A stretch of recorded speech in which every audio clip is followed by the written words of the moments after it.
Hello everyone and welcome to week 5 of Poll 101 American National Government. Before we begin, I want to give you a quick update on your assignments up until this point.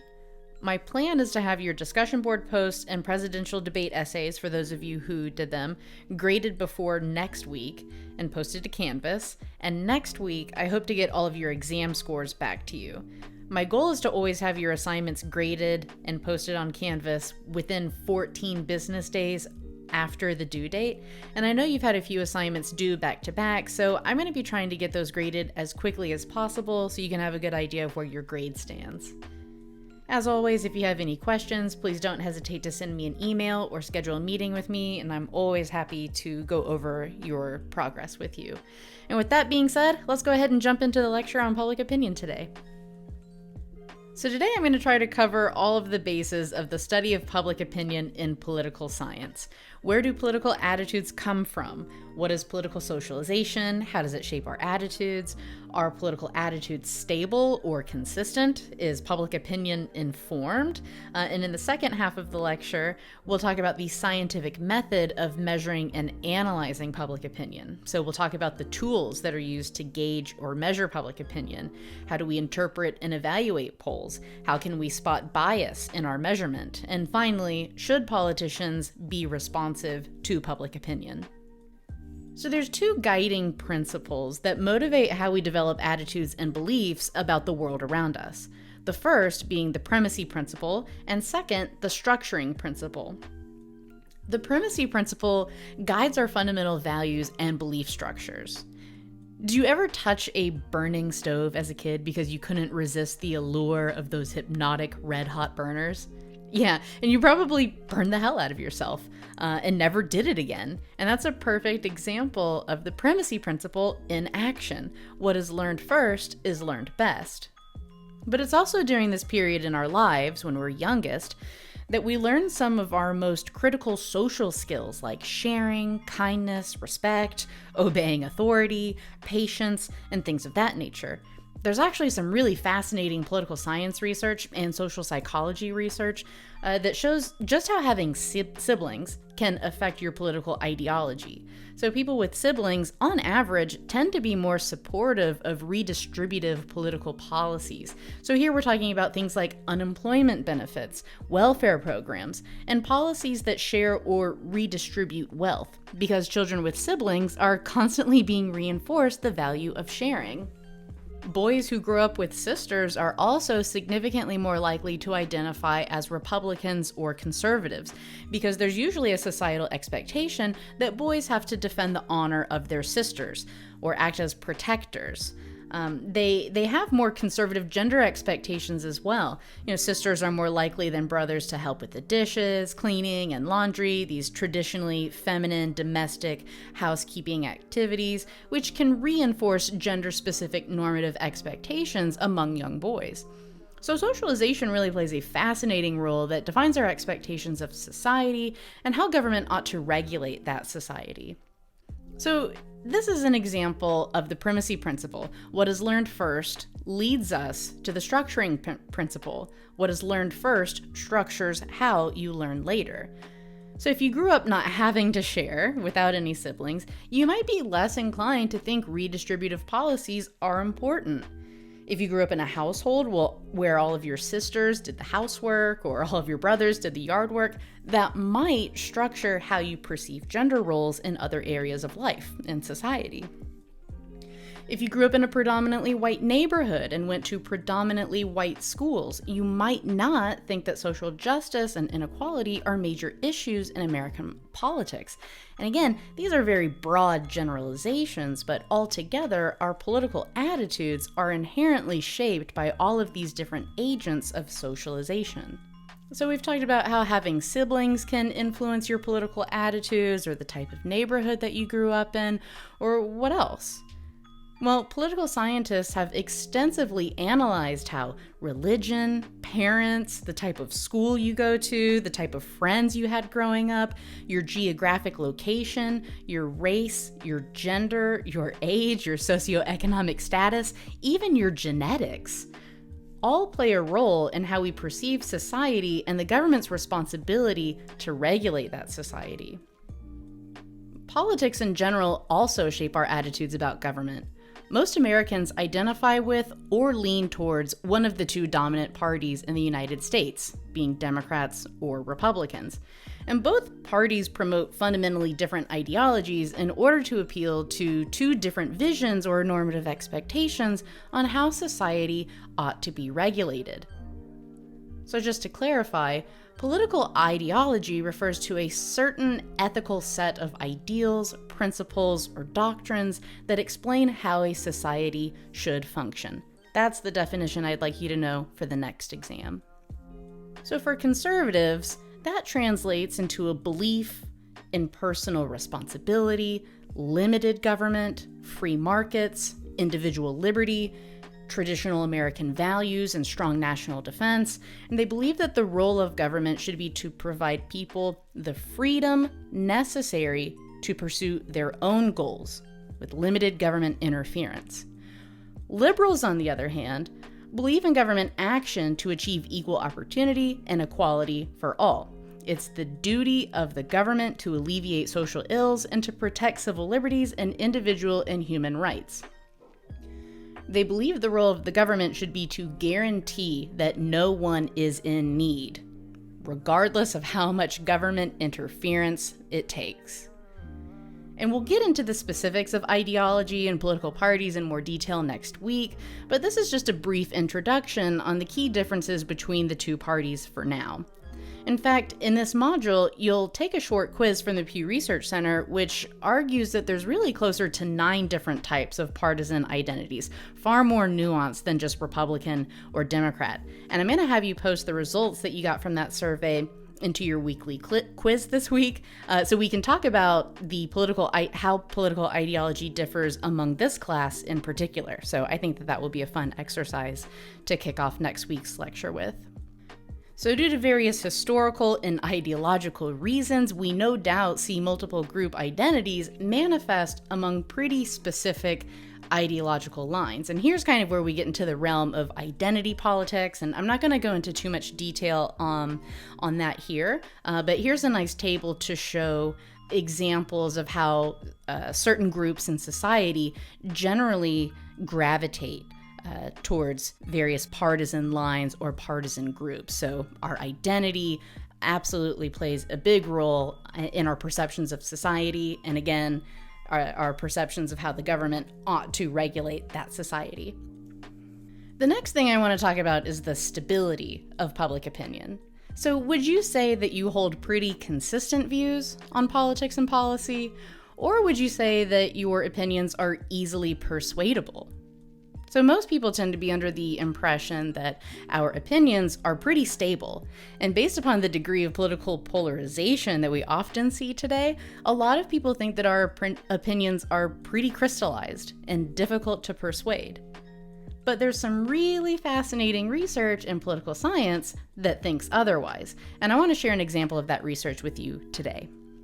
In a 1981 study, 2 researchers presented a group of respondents the following prompt. Imagine the United States is preparing for the outbreak of an unusual disease, which is expected to kill 600 people. 2 alternative programs to combat the disease have been proposed. Assume that the exact scientific estimates of the consequences of the programs are as follows. Now, half of the respondents only got to see programs A and B, and they had to choose between one of those. And the other half of the respondents in the survey only got to see program C or D. So the first group was presented with the following choices. You can choose program A, which will automatically save 200 people, or you can choose program B. And program B results in a 1/3 probability that everyone is saved, but a 2/3 probability that no one is saved. So go ahead and pause the video just for a second, and I want you to think about which one you would choose. Okay, and the other half of the respondents only got to choose between program C and D. So these are the only ones that they saw. If you chose program C, 400 people will die automatically. But if you choose program D, there's a 1/3 probability that no one dies and a 2/3 probability that everyone dies. And I know this is a really dark example, but think about which of these programs between C or D is more appealing to you. And the experiment is kind of ruined because you're seeing all of the treatments, but you can probably get a good idea of what's going on here. If you're paying close attention, which I hope you are, you'll probably notice that program A is identical to C and program B is identical to D. They're simply framed differently, one in terms of gains and one in terms of losses. So here's where we get to the breakdown of how the respondents chose the programs. Participants who could only choose between programs A and B were significantly more likely to choose program A, in other words, to be risk adverse, when the frame was presented in terms of gains or lives saved. Program A automatically results in 200 people being saved, so why go with the risky behavior? Just choose program A.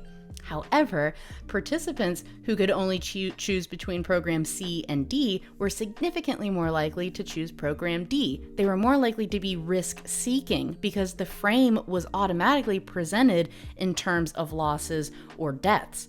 So program C here looks very unappealing. But both programs say the same exact thing. The key here is that people were tricked by the frame and answered differently. So when we put program A next to C, you can see that these are the risk-adverse messages. And putting program B next to D, you can see that these are the risk-seeking responses. And since politics is commonly defined as who gets what, when, and how, you can imagine how certain messaging frames that present certain policies as either frames or losses could have a big impact on how people think about politics. So just to recap, the phenomena that we see in Kahneman and Tversky's 1981 research is referred to as a framing effect. When people change their opinions based upon the frame, either, generally a positive or negative statement of a given message. Another really good example of how framing effects can manipulate our opinions comes from a 1997 study, which analyzed whether people might be more supportive of a KKK rally if the justifying themes were manipulated. So like the Kahneman and Tversky study, these authors presented half of their participants with a free speech frame, and the other half of the participants received a public order frame. So the participants in this study either read an article that discussed how the KKK's right to hold a public rally was protected by the First Amendment, or they read an article that discussed how KKK rallies tend to create disorder and violence, which poses a public safety risk. And what's fascinating about this research here is that people were significantly more tolerant of the idea of a KKK rally and KKK public speeches when the topic was presented to them as a matter of free speech or constitutional rights. So despite all of the KKK's notoriety and horrific past, a simple frame about the right to free speech was enough to motivate tolerance towards the group and effectively shift public opinion in a more positive direction. So all of this begs the question of whether or not we have real opinions, if simply tweaking just a few words that we use to explain a problem or an idea can produce such magnitudinal shifts in public opinion and attitudes, then we need to ask ourselves, how reliable is public opinion?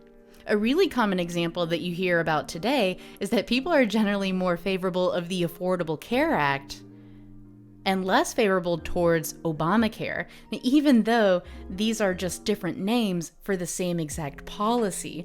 So a lot of it does boil down to how informed voters are. In fact, when we do these framing experiments, we often see that the framing effect disappears among those who are more educated, more informed about politics, because they have pretty solidified opinions on these. They know the arguments for and against a given policy, so frames are less effective. But nonetheless, it's not super surprising that Affordable Care Act sounds like a pretty great thing to most people, but associating healthcare with a Democratic president, whom not everyone may feel favorably toward, is really a question that gauges your support for Barack Obama, not healthcare reform. So when measuring public opinion, we've got to be sure that questions aren't worded in a way that might bias people's responses. Which brings us to the last half of the lecture, how to accurately measure public opinion. So quickly, we're just going to try to go over some of the key areas here. How do we measure public opinion? How do we understand polling methodology, bias, and reliability? How informed is the public? And then we'll go over briefly some generational cleavages in public opinion, which help explain why younger generations tend to have such drastically different views and opinions than older generations. And we will conclude with a normative question for you to consider. Should politicians be responsive to public opinion based upon everything that we've learned in this lecture? The most important thing about polling and public opinion is making sure that our estimates aren't biased. The primary reason we measure public opinion is because we want to make inferences about the public's attitudes. And since it would be humanly impossible to personally survey 300 million Americans and have a perfect idea of how people think, we instead have to rely on polling instruments like surveys or interviews. Now, there's two general approaches to polling. One, straw polls, which are very informal and don't employ scientific methods, and two, scientific polls, which utilize random sampling to obtain representative samples. So imagine you wanted to conduct your own survey on who Americans are most likely to vote for in the upcoming election. Say you post a poll on Facebook where people can choose between Donald Trump or Joe Biden. After having your poll up for a couple days, you find that 90% selected Trump and 10% selected Joe Biden. So you write another post declaring that Trump will be reelected by a landslide due to the overwhelming support that you found in your poll. So this is an example of a straw poll, a very informal poll that does not employ scientific methods. And you can probably think of a lot of issues or problems with this poll. If you happen to lean conservative and most of your friends are conservative, then of course the estimates are going to be biased from your Facebook post. And this was the dominant method of polling up until the 1950s. Polling organizations would insert mailers in popular magazines. The subscribers would receive the magazine, fill out the card, and mail it back. Which this has a few significant problems. Like, imagine trying to predict the winner of the 2020 election if we only polled readers of Country Living, right? So your results would be enormously biased. And this is exactly what happened in the 1948 presidential election, which incorrectly called the election results, printed all over newspapers of shame, and that essentially put an end to the era of straw polling. So what's the alternative? Well, the best polls use scientific methods, and those rely on two key features that I would like you to know. First, they use random polling, meaning everyone in the population has an equal chance of being selected. Putting a mailer in a Country Living magazine doesn't give everyone in the country an equal chance of being selected, only subscribers to that specific magazine. So putting a poll on your Facebook page, that doesn't give everyone an equal chance of being selected, just your friends, unless you happen to be friends with every American in the country, but that's highly improbable. Second, scientific polls are representative, meaning that the sample represents the entire population. So to illustrate the differences, we could randomly dial numbers from the lacrosse phone book, referred to as random digit dialing, and that would ensure that we have efficiently randomized our polling technique, meaning that we've minimized bias and everyone had an equal chance of being selected. However, our poll isn't representative of the entire population, just lacrosse. So the best polls are both random and representative of the entire population. So scientific polls can minimize bias in our technique, but there's also potential for bias in lots of other areas. Bias is a mechanism that causes prejudice or favor toward a given thing, person, or group. So framing, which we've already discussed, is a perfect example of how question wording can produce bias. Social desirability is also another good example. This refers to situations in which we refrain from offering our true opinion and instead give an opinion that we think the other person wants to hear. This is particularly problematic with public health surveys who use random digit dialing to obtain their sample. I mean, just imagine that a stranger calls you and says they're with the Department of Public Health and they want to ask you a few questions. The survey begins rather innocuously, asking you your age, race, gender, and then they start asking you about whether how many times you've had unprotected sex, if you've ever had an STD, how often do you do drugs, and so on and so on.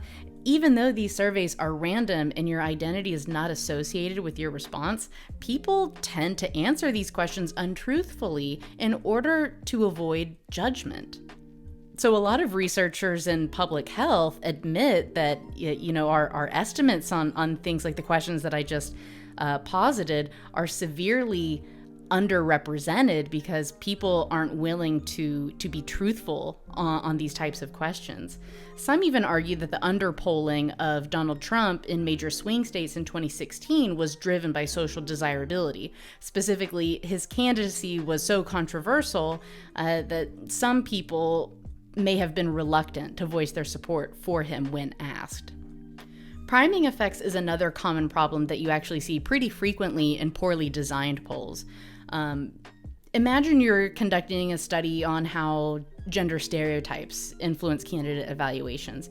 You'd begin your study by asking your respondents to list several common stereotypes that they think most Americans hold about women, and then you ask them to evaluate how favorably or unfavorably they feel towards various female candidates in order to see whether there's a connection between the types of stereotypes individuals believe in and their evaluations of female candidates. Now, without realizing it, what you've done is just primed your respondents to be actively thinking about gender stereotypes. And this is no doubt going to influence or prime your respondents to be thinking about gender stereotypes when they evaluate the female candidates in your survey.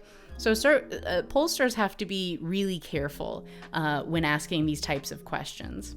Next, I want to talk a little bit about polling reliability. And anytime you read a poll, I want you to take 3 critical factors into account. What's the sample location? What's the margin of error? And what's the sample size?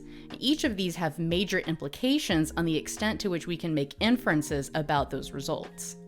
For instance, here's a Wisconsin poll that was taken today, gauging presidential election results. The poll shows that 47% of respondents reported that they'll be voting for Joe Biden in November. Does this mean that we can infer that 47% of all Americans are going to vote for Joe Biden? No, because the demographics of Wisconsin are not representative of the entire country, so sample location matters. Can we definitively say that Joe Biden is going to beat Donald Trump in Wisconsin based on these results? Well, here's where the margin of error comes in. So the margin of error helps us build confidence intervals around our estimates. So this particular survey had a margin of error of 4.6%. And what that really means is that our best guess is that voters in Wisconsin, somewhere between 42 to 51% of them are most likely to vote for Joe Biden. And then when we take Donald Trump's figure, 42%, when we subtract and add 4.6% to that number, that means that Trump's true support in the state of Wisconsin is somewhere between 37% and 46%. That's our best guess, since we were only able to survey about 700 people. So can we definitively say that Joe Biden is going to beat Donald Trump in Wisconsin? Not really. Both candidates overlap from 42% to 46%. So there's still a lot of uncertainty in that estimate. And then lastly, as I just alluded to, sample size is another important characteristic to consider. In the poll here, we see 700 respondents participated, and that's a pretty good sample size. In fact, according to the law of diminishing returns, we only really need about 1,000 respondents to have a representative poll with a margin of error under 3%. Now, I'm not going to get into the mathematical details and equations of how this is calculated, but if it's something that you're interested in learning more about, then you should take political research methods with me in the spring. But just remember that we only really need about 1,000 respondents to have a representative sample. And we see, despite increasing the sample size, beyond 1,000 or 2,000, it has a marginal or diminishing impact on the confidence of our results. The key thing to remember is that as sample size increases, the confidence of our results also increase. So if you asked one person who they're voting for, and they said Joe Biden, your results would suggest 100% are voting for Joe Biden, but you'd have no statistical confidence in your results because your sample size equals 1. Let's say you ask two people. Now one person says Joe Biden and the other says Donald Trump. Your results would now be split 50-50, but you'd still have pretty poor confidence in your results. In other words, those findings aren't generalizable to the entire population. So just keep in mind, as you increase your sample size, your estimates get more precise, and the confidence in your results increases. The last thing I want to discuss is how informed the public is on most issues. In this figure, respondents were asked to identify various aspects of the two political parties in the United States. And as we can see from this figure, about 71% of respondents were able to correctly identify the Republican Party as the more conservative party. But when we get into specific issue areas that tend to be owned by various political parties, we see that voters begin to have less confidence in which party represents which issue. So here we see 67% were able to correctly identify that Democrats tend to favor raising taxes, particularly on those with high incomes. We see that 66% correctly identified the Democrats as the party expanding gay rights. 63% correctly guessed the path to citizenship is a major policy agenda by the Democrats. I don't have to go through all of these for you in detail, but I think what's interesting, we get to the very bottom, only about 50% of Americans were able to correctly identify that the Republican Party tends to favor reducing the size of government. So as we begin asking Americans more complex questions with regard to which political party tends to advocate for those specific issues, we see Americans increasingly unsure of which party stands for which issue. Another question that you typically see in studies like this that are trying to gauge how informed the public is will ask individuals to associate a political party with a well-known individual. So in this study, we could see that 85% correctly identified that Ronald Reagan was a Republican, 84% knew that Bill Clinton was a Democrat. As we go further back into history, people begin to, their memory becomes a little bit foggier. Only about 78% correctly identified John F. Kennedy as a Democrat. And then when we get into offices of Congress, congressional leadership, we see most Americans don't have a super firm understanding of who is in control in Congress or what party is in control. So only 61% were able to identify Nancy Pelosi as a Democrat. Again, going back further in history, 58% correctly identified Franklin Delano Roosevelt as a Democrat, and so on and so forth. Lastly, we see massive differences in how informed the public is when we look at respondents who are registered voters versus those who are not registered voters. So in each of these instances, you can see that registered voters were more likely to have the correct answer compared to non-registered voters. Again, that specific question of knowing that the Republican Party stands for reducing the size of the federal government, 59% of registered voters were able to correctly make that connection compared to only 38% of non-registered voters. So it's important to reflect on data like this, considering that we live in a representative democracy and power ostensibly rests within the people. Do you find these statistics troubling? The fact that less than half of Americans in some cases were unable to make these type of associations. What do you think about that? And another key factor that explains differences in public opinion has a lot to deal with generational effects. Now, these are environmental phenomena outside of our control that influence how we think about the world. So social progression, economic conditions, national crises, these are all good examples of factors that shape the way we think about the world. For instance, as younger generations become more diverse, both racially and ethnically, that leads to greater social progression and dialogue about issues surrounding race and ethnicity and identity. Economic crises like national debt and unemployment, depression, recession, those can have huge impacts on how we think government should spend its money. And national crises like war, terrorism, or the ongoing pandemic that we're currently experiencing can significantly shift our attitudes about how government ought to respond to such situations. Okay, I know this was a really long lecture, but I just want to leave you with one final thought. Should the government be responsive to public opinion based upon everything that we've learned today? So there's a few key arguments in favor of leaders should listen to public opinion. We know that thanks to scientific polling methods, that polls are more accurate and they can provide a more precise picture of the public's policy preferences. We do live in a representative democracy, so shouldn't leaders represent the will of the people? And when leaders don't act in accordance with public opinion, it can lower trust in government. Some arguments for the case that leaders should not listen to public opinion. Well, as we've just talked about, the public lacks information and political sophistication necessary for guiding national decision making. I mean, do you find it problematic that not many Americans can even accurately identify what each party stands for? Is that problematic to you? In a representative democracy, we elect our leaders to make the best decisions on our behalf of everyone, so does it really matter how informed the electorate is? And then lastly, the political system was designed to protect against the volatility of the public. So all of these things together, ask yourself, to what extent is it important that political leaders pay attention and react to public opinion? All right, guys, I know that was a long one, so I'm going to try to cut it off here. I hope you enjoyed. Stay healthy, stay safe, and as always, thanks for watching.